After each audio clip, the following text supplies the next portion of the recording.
오늘 아침 하나님께서 우리에게 주시는 말씀은 여호수아서 11장 6절로 9절까지의 말씀입니다. 여호수아서 11장 6절부터 9절까지의 말씀.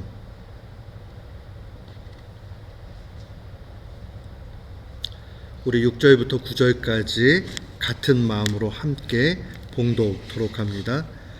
여호와께서 여호수아에게 이르시되 그도로 말미암아 두려워하지 말라. 내일 이맘때에 내가 그들을 이스라엘 앞에 넘겨주어 몰살시키리니 너는 그들의 말 뒷발의 힘줄을 끊고 그들의 병거를 불사리라 하시니라.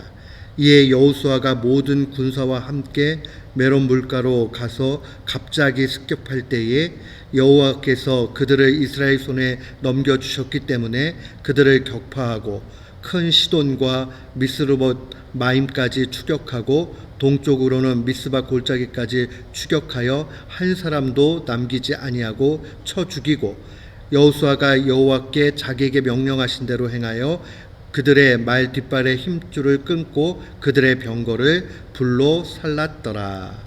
아멘. 오늘은 날마다 성경 여호수아서 11장 말씀입니다. 이 여호수아서 11장 말씀은 앞선 10장의 내용과 매우 유사합니다. 왜냐하면 결국 이 전쟁에 관한 부분들인데 10장에는 이제 이스라엘 백성과 기브온이 한 팀을 이루고 실제로는 이스라엘 백성이 기브온 족속을 보호해주는 형국이죠. 아모리 지역의 연합군들이 지금 대적해서 싸우는 그런 광경이 기록이 되어져 있고, 오늘 11장으로 오게 되면 이 북쪽으로 올라가서 오늘 이 하솔 왕 야빈이라는 사람, 이 하솔이 어디냐 하면 이스라엘 땅의 북쪽에 있는 갈릴리 호수의 조금 더 북쪽에 있는 그러한 도시가 하솔이었습니다. 여기에 이 야빈이라는 왕을 중심으로 해서 이 가나안 7족속의 연합군이 형성이 됩니다. 그리고 이들과 더불어서 싸우는 광경이 여호수아서 11장 말씀이에요. 우리가 전쟁하는 용사가 아님에도 불구하고 이 10장과 11장을 아주 유심히 봐야 되는 이유가 있습니다. 그것은 바로 우리의 인생의 삶, 신앙의 여정이라는 게 악한 사탄과의 영적 싸움이기 때문에 그러합니다. 그래서 개혁자들은 이 신앙인을 일컬어서 전투하는 교회다, 그런 말을 아주 자주 사용을 했습니다. 왜 전투하는 교회라 이야기하느냐? 그것은 악한 사탄의 그 괴계를 이기고 나아가는 그 여정이 마치 전쟁터와 같다 하는 그런 의미에서 사용을 했습니다. 그런 의미에서 보면 모든 신자는 용사의 삶을 살아야 되는 거죠. 이 용사의 삶을 산다는 것은 잠시도 경계를 늦출 수가 없는 그런 상황을 의미합니다. 이것은 이 광야에서 40년 생활을 했던 이스라엘 백성의 모습이나 이제 가나안 땅을 들어가서 정벌하는 그러한 자세나 그 원리는 동일하다 하는 것을 볼 수 있습니다. 한마디로 이야기하면 그것은 하나님 말씀 앞에 순종하는 삶입니다. 오늘 본문 말씀을 우리가 처음부터 끝까지 잘 읽다 보면 이스라엘 백성에게 요구되고 있는 것이 쉬운 일 같지만 쉽지 않다는 사실을 분명히 봐야 됩니다. 오늘 본문의 6절 말씀으로 와보십시오. 하나님이 친히 여호수아에게 말합니다. 이 연합군, 가나안 연합군으로 말미암아 두려워하지 말라고 이야기합니다. 나는 경험이 있으니까, 하나님이 지금껏까지 해주셨으니까, 홍해도 갈라주셨고 요단강도 건너게 하셨고, 또한 큰 성읍 여리고도 이기게 하셨고, 아이성도 결국은 이길 수 있도록 인도해 주셨고, 나 이런 경험들이 있으니까는 두려워하지 않을 수 있다.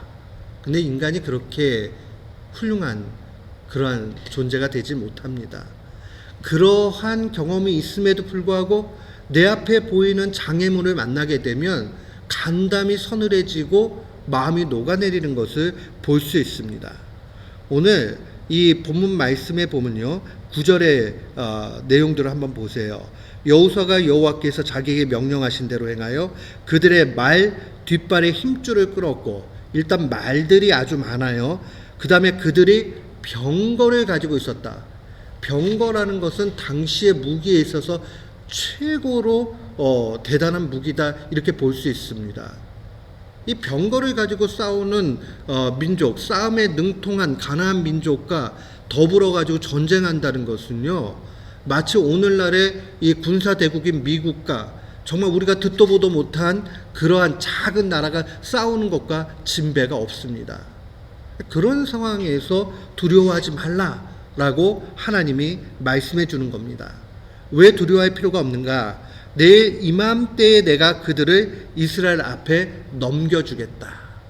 이 말은요, 그냥 보면 내일이 되면, 요쯤 되면 무조건 이기겠구나 하는 것 같이 보이지만, 다른 측면에서 보면 그 하나님의 약속의 때가 되기 전까지는 이 위협의 그 공포가 계속될 수밖에 없는 정황을 의미합니다. 그러니까 철저하게 믿음이 있지 않고서는 이 전쟁에 임할 수 없는 그런 상태예요. 우리의 인생도 많이 그렇죠. 걱정이 많은 사람들 만나게 되면요, 종종 이런 얘기를 해요. 그거 잘못되면 어떡하냐고. 그래서 아직 일어나지도 않았는데 걱정을 크게 하게 되지요. 그리고 마지막 순간 그 모든 공포의 그림자가 다 거두어지기 전까지 아주 두려워하는 모습들을 보게 됩니다. 그런데 신앙의 삶이라는 것은 그것과 매우 다릅니다. 신앙의 삶은 하나님이 말씀하셨느냐 안 하셨느냐, 하나님이 약속하셨느냐 안 하셨느냐, 여기에 달려있는 거예요. 하나님이 말씀하시고 약속하신 바라면 지금 완전히 다 질 것 같은 상황이 돼도 마음의 두려움을 갖지 않는 겁니다. 왜냐하면 하나님이 그것보다 크시기 때문입니다. 우리는 우리의 삶의 문제로 와서 생각해 보면 수없이 많은 위협 가운데 놓입니다. 어떨 때는 경제의 문제로, 어떨 때는 관계의 문제로, 어떨 때는 또 우리가 말할 수 없는 그러한 끙끙 앓을 만한 개인적인 문제로 그렇게 어려움을 당하기도 해요. 그런데 그 상황 속에서도 하나님께서 내가 함께하고 이 문제 해결해 준다 하는 그 응답을 받는다면 더 이상 두려워할 이유가 전혀 없습니다.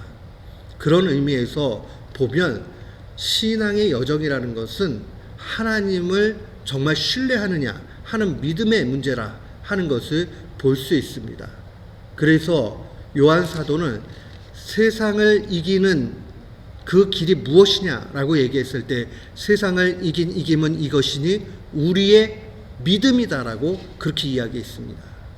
그러니까 온전한 믿음 가운데 나아가는 것이죠. 사랑하는 성도 여러분, 우리가 어떻게 하면 온전한 믿음, 그 하나님만 의지하고 나아갈 수 있겠습니까? 먼저 기억을 해야 되는 것은 환경에 너무 흔들리지 말아야 됩니다. 자꾸 환경을 보고요, 그 다음에 내 상황을 보게 되면 쪼그라져요. 그리고 하나님을 신뢰하지 못하게 됩니다. 환경은 환경이에요. 이스라엘 백성들이 9절 말씀에 보니까 여호와께서 자기에게 명령하신 대로 행했다. 하나님께서 그들에게 얘기하는 거, 7절에 나와 있는 대로 모든 군사와 함께 메론 물가로 가서 습격해라. 아니, 지금 군사력도 부족하고 그러는데 가가지고 습격하라는 이 얘기 자체가 쉬운 얘기가 아니에요. 그러나 믿고 따라가는 거죠. 환경을 보지 않는 거죠. 사랑하는 성도 여러분, 우리는 우리 앞에 놓여져 있는 장애물들, 우리의 실력 없음, 이 환경들 보지 말고 능하신 주님만을 바라보는 귀한 교우들 되시기를 주의 이름으로 축원합니다. 아멘. 또한 우리가 두 번째로 기억을 해야 되는 것은 정말 하나님 말씀에 아주 세심하게 집중하는 겁니다. 세심하게. 우리가 날마다 성경을 하는 이유, 또 날마다 말씀을 묵상하는 이유, 바로 여기에 있습니다. 큰 원리를 알 수 있어요. 그러나 그 큰 원리 가운데서 순간순간 내가 처해져 있는 현실 속에 어떻게 대처하고 나아가야 되느냐는 그 부분은 하나님께 여쭙고 하나님 말씀의 인도함을 받아야 됩니다. 그래서 기도하면서 묵상하면서 그렇게 나아가는 거죠. 오늘 여호수아에게 이제 메론 물가로 가서 습격하라라고 하는 명령이 떨어지면 그대로 시행하는, 그래서 언제나 여호수아에게 필요했던 것은 영적인 민감함이었죠. 하나님이 구체적으로 뭐라 말씀하시는가. 우리는 성경 66권의 말씀을 묵상해 가면서 하나님이 주시는 그 말씀 앞에 겸손히 나아가야 됩니다. 우리가 환경 보지 않고 하나님 말씀에 집중해 나아간다면 우리의 인생길 가운데 아무리 큰 어려움이 와도 능히 이기게 될 것입니다. 오늘도 내일도 앞으로의 우리의 신앙 여정이 전투하는 교회로서 말씀을 붙잡고 하나님 앞에 순종하는 귀한 교우들 되시기를 주의 이름으로 축원합니다. 아멘.